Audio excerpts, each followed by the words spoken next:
40,000 pesos. Ay! 40K! Isang hirit mo lang to kay Chona? Oo naman, isang hirit ko lang yan. Siyempre, alam ko yung datingan ng mga matatanda talaga. Alam ko yung kiliti ng mga matrona. Pero buti na lang talaga na titiis ko yung amoy niya. Mas maasim pa siya sa titinda niyang suka eh.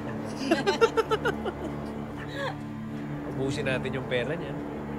Hanggat sa pati yung nyugan mapunta sa akin. Ay, gusto ko yan. Para hindi na tayo dito kakain. Doon na tayo sa fine dining restaurant. Fine dining restaurant.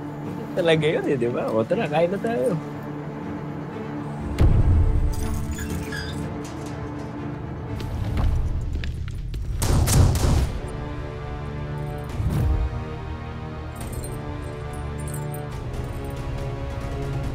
Surprise!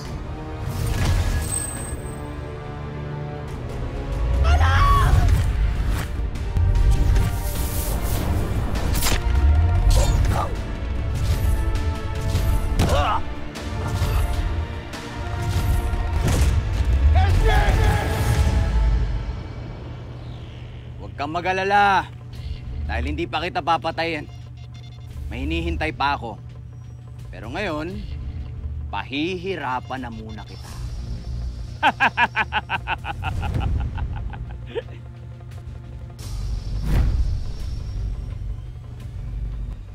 Demonyo ka! Ang lakas ng loob mong magbayabang ah. Bakit? Ang sama-sama ko ba? Eh kung tutusin, kayong mga atubaw ang mga salot sa lipunan. Bawiin mo yung sinabi mo! Ginawa niyong impyerno ang buhay ko. At habang may atubaw na nabubuhay, sisiguraduhin kong papatayin ko kayong lahat. Demonyo kang hayop ka!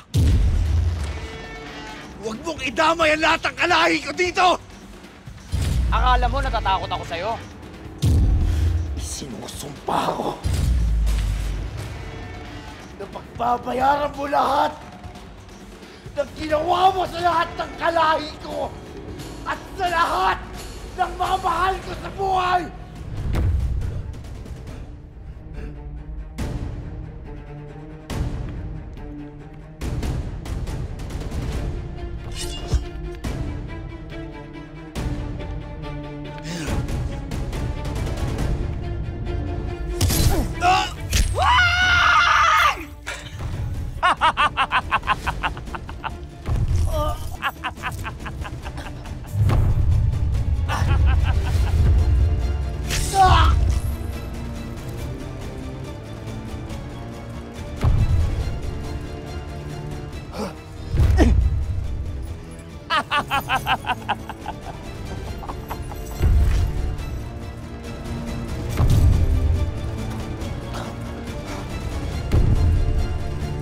Ibaba niyo yan.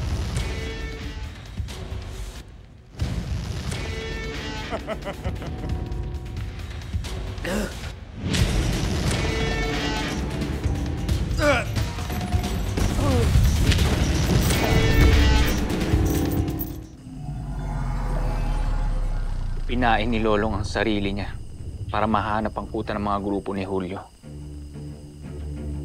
Tinago ni Lolong sa amin ang plano niya. Dahil ganun ang kapatid ko. Hanggat kaya niyang gawin mag-isa, gagawin niya. Para wala na iba pang buhay na madamay. Hindi ba katangahan yun?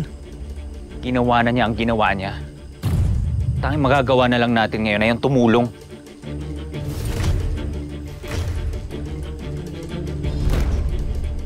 Yun din ang balak ko. Kapag pinasok na ni Lolong ang kuta nila, doon niya malalaman ang katotohanan kung gaanong kasama si Julio. Mo, ipunin mo na ang mga kasama natin. Kailangan natin maghanda sa pinakamatinding pagsugod natin.